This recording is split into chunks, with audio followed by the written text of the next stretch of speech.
नमस्कार। उत्तराखंड एक्सप्रेस के इस वक्त के बुलेटिन के साथ मैं हूं अनुपम। सबसे पहले बात कर रहे हैं बड़ी खबर की। मुख्यमंत्री पुष्कर सिंह धामी आज टिहरी के दौरे पर रहे। इस दौरान उन्होंने कई कार्यक्रमों में हिस्सा लिया। सीएम ने डोबरा चांठी पुल और फ्लोटिंग हट्स का निरीक्षण किया तो वहीं टिहरी झील में भी बोटिंग की। सीएम ने नई टिहरी में 164 करोड़ की परियोजनाओं का लोकार्पण और शिलान्यास किया। सीएम ने अधिकारियों के साथ विकास कार्यों को लेकर समीक्षा बैठक भी की। सीएम ने कहा कि टिहरी झील और आसपास के क्षेत्र को विकसित किया जा रहा है और टूरिज्म के इंटरनेशनल मैप में टिहरी को लाने का मेगा प्लान डेवलप किया जा रहा है।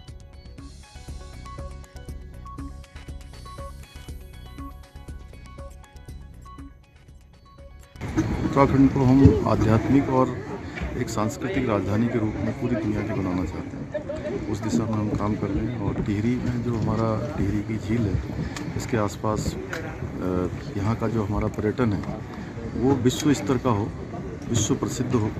उसके लिए पहले से भारत सरकार से सैद्धांतिक सहमति मिली हुई है 1200 करोड़ रुपए की, और हम अन्य भी संस्थाओं को इसमें लेकर एक अच्छा कंसल्टेंट इसका तैयार करके। टिहरी दौरे पर पहुंचे सीएम पुष्कर धामी ने टिहरी झील में बोटिंग भी की। इस दौरान कैबिनेट मंत्री सुबोध उनियाल भी साथ में रहे। टिहरी झील में सी प्लेन को लेकर सीएम ने कहा कि इसकी कोशिश लगातार हो रही है।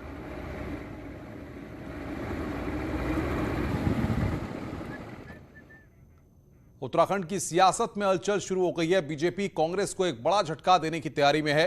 पुरोला से कांग्रेस विधायक राजकुमार दिल्ली में रविवार यानी कल बीजेपी में शामिल होंगे। उम्मीद जताई जा रही है कि वो कल दिल्ली में बड़े नेताओं के बीच बीजेपी को ज्वाइन करेंगे। बताया जा रहा है कि उन्होंने शुक्रवार को दिल्ली में बीजेपी के सीनियर नेताओं से मुलाकात की है, जिसके बाद उनका बीजेपी में जाना तय हो गया है और कल वो ज्वाइन करेंगे।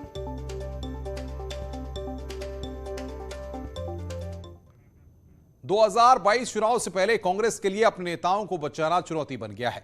जिस तरह की चर्चाएं हैं उसके मुताबिक कांग्रेस के करीब 6 मौजूदा और पूर्व विधायक बीजेपी के संपर्क में हैं और अगर कांग्रेस नेताओं ने पार्टी छोड़ी तो 2022 में कांग्रेस के लिए बड़ी मुश्किल खड़ी हो सकती है।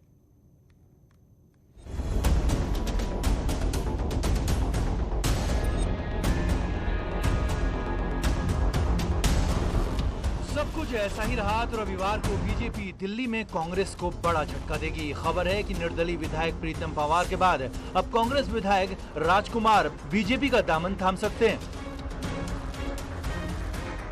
सूत्रों का दावा है कि पुरोला के विधायक से मीटिंग और मैनेजमेंट का दौर पूरा हो चुका है और अब सिर्फ ज्वाइनिंग बाकी है। वहीं बद्रीनाथ, केदारनाथ से लेकर पिथौरागढ़ के धारचूला तक बीजेपी हर कांग्रेस नेता की नब्ज टटोल रही है और करीब 6 मौजूदा और पूर्व विधायक बीजेपी के संपर्क में हैं।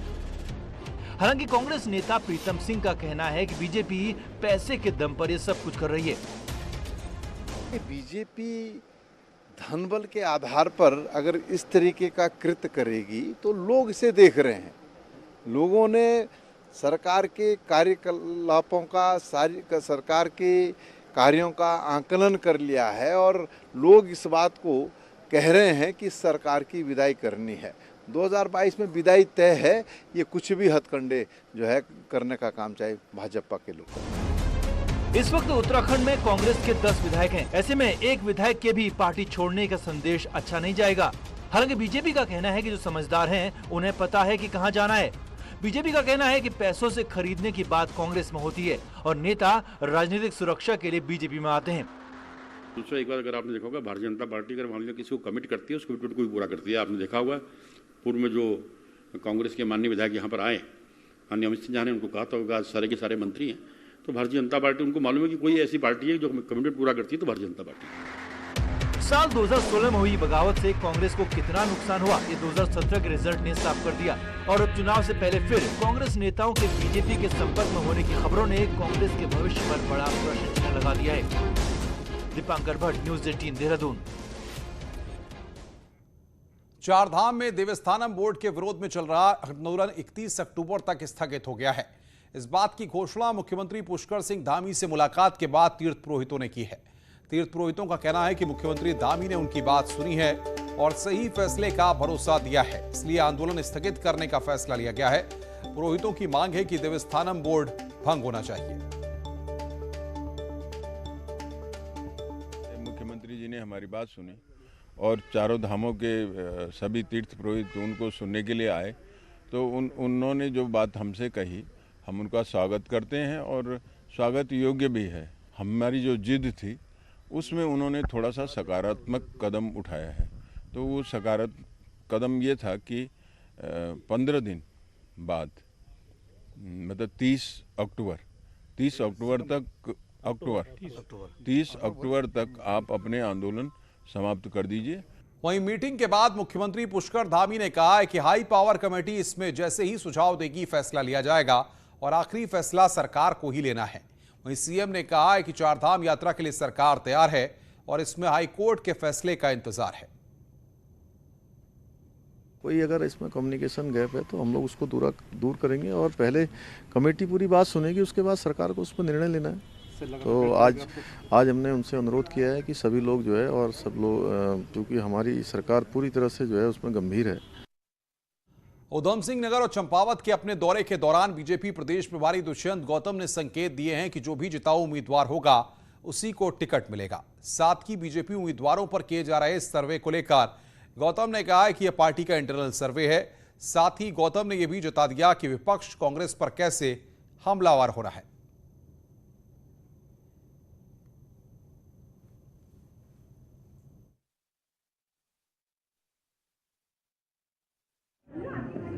कांग्रेस को लेकर पूछेंगे सर, उसने टिकट आपने कर दी है 34 तारीख को। कुछ नहीं होता, वो तो इसलिए टिकट दे रहे हैं कि 4.5 साल तो उन्होंने कुछ किया नहीं। 5 महीने में अपना फेस सेविंग तो करेंगे ना कुछ तो करेंगे ही। हल्द्वानी से भीमताल होकर पहाड़ों को जाने वाले यात्रियों के लिए राहत भरी खबर है। तकरीबन 1.5 महीने बाद हल्द्वानी भीमताल रोड को बड़ी गाड़ियों के लिए खोल दिया गया है, जिससे खासतौर पर बसों के जरिए सफर करने वाले यात्रियों को राहत मिलेगी। 19 जुलाई को रानीबाग में नए पुल के निर्माण के चलते पुराने पुल की सुरक्षा दीवार का एक हिस्सा धंस गया था, जिसके बाद रोड पर ट्रैफिक बंद कर दिया गया था। कि जो डीएम साहब हैं और अपना पीडब्ल्यूडी जो विभाग है, इनके दोनों सा म्यूचुअल होने के बाद इसे खोला गया है। बसें तो जा रही हैं, यातायात जो अपनी कुमाऊं मंडल विकास निगम की बसें वो चल रही हैं। पहाड़ों में हो रही लगातार बारिश से बद्रीनाथ और केदारनाथ एनएच लगातार बाधित हो रहा है। शुक्रवार को नौला पानी में बंद केदारनाथ एनएच आज खुल गया, लेकिन आज सुबह भूकंप के दौरान भारी मलबा सड़क पर आ गया। इसे फिलहाल हटा दिया गया है। वहीं सिरोबगढ़ में भी आज रोड खोल दी गई, लेकिन पहाड़ से मलबा आना अभी भी जारी है।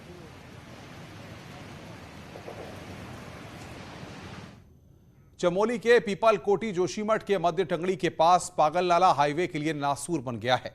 यहां जरा सी बारिश होने पर जहां सड़क पर भारी मलबा आ रहा है, वहीं नाले का पानी सड़क पर फैलने के चलते यहां हाईवे पर भारी दलदल हो रहा है।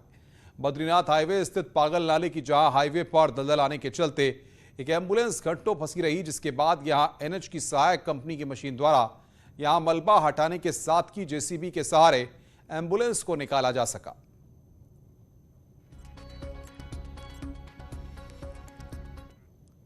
आगे बढ़ते हैं। उत्तराखंड में ठेके पर नौकरी के नाम पर कैसी लूटपाट चल रही है, इसका खुलासा खुद मैन पावर हायरिंग करने वाली कंपनी ने ही कर दिया, क्योंकि कंपनी ने जो जवाब राज्य सरकार को दिया है वो हैरान करने वाला है।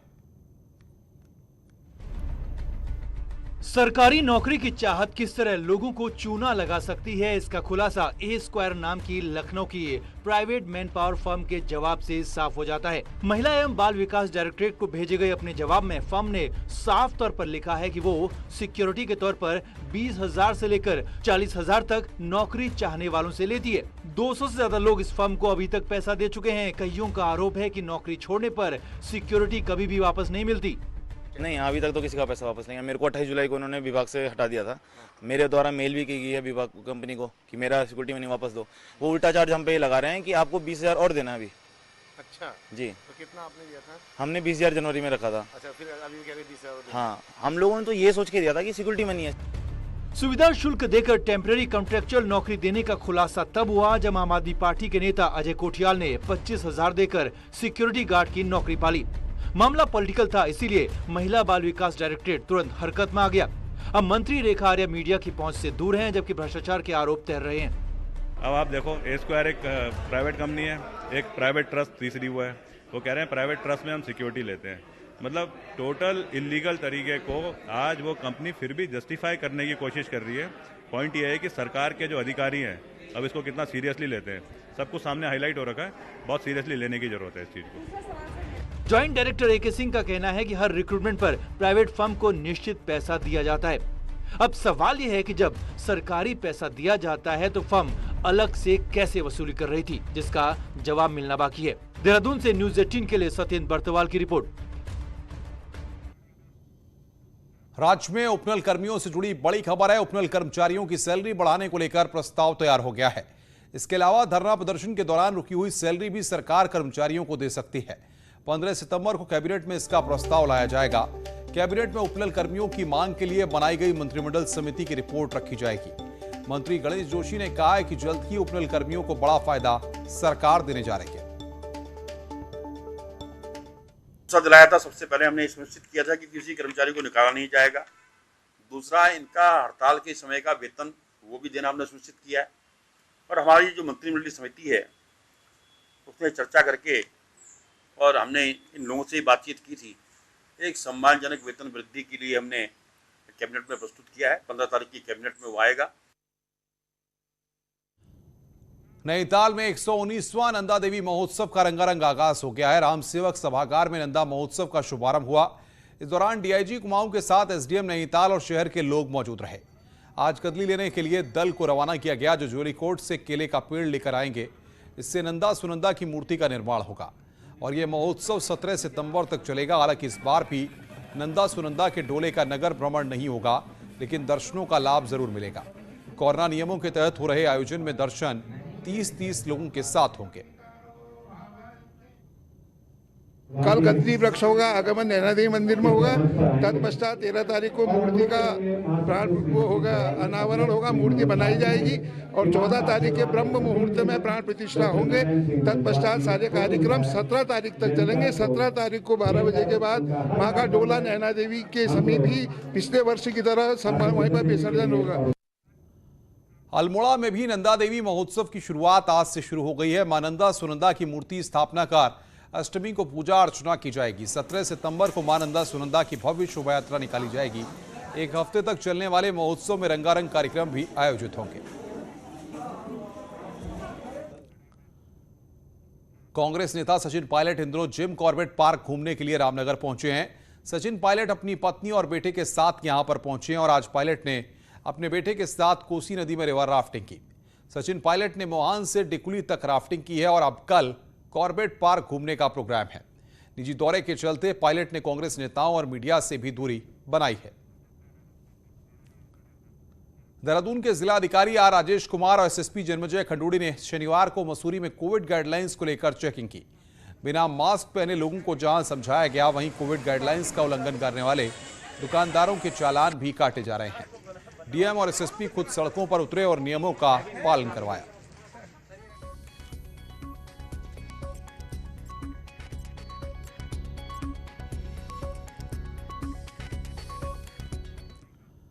पौड़ी के कंडोलिया में पर्वतीय निर्माण शैली के साथ कई खूबियों से लैस थीम पार्क की स्थिति खस्ताहाल है। विगत 28 जनवरी को मुख्यमंत्री त्रिवेंद्र सिंह रावत द्वारा उद्घाटन के दौरान कुछ समय बाद की लापरवाही के चलते खस्ताहाल हुए पार्क को बंद कर दिया गया, जो आज तक तालों में ही कैद है। पार्क में मौजूद restaurant, skating ring, musical fountain, amphi theatre, huts समेत अन्य सुविधाएं फिलहाल जंग खाती नजर आ रही हैं। पंचायत की जमीन थी, ये नगर पालिका की हमारी जमीन नहीं थी, नहीं तो इसका ये अंजाम नहीं होता।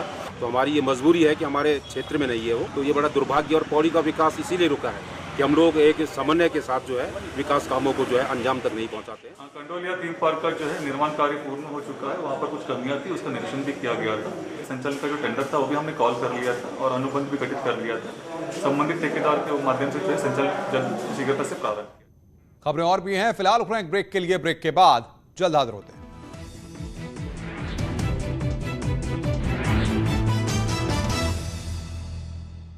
वन विभाग काफी समय से पिंजरा लगाकर तेंदुए का कर रहा था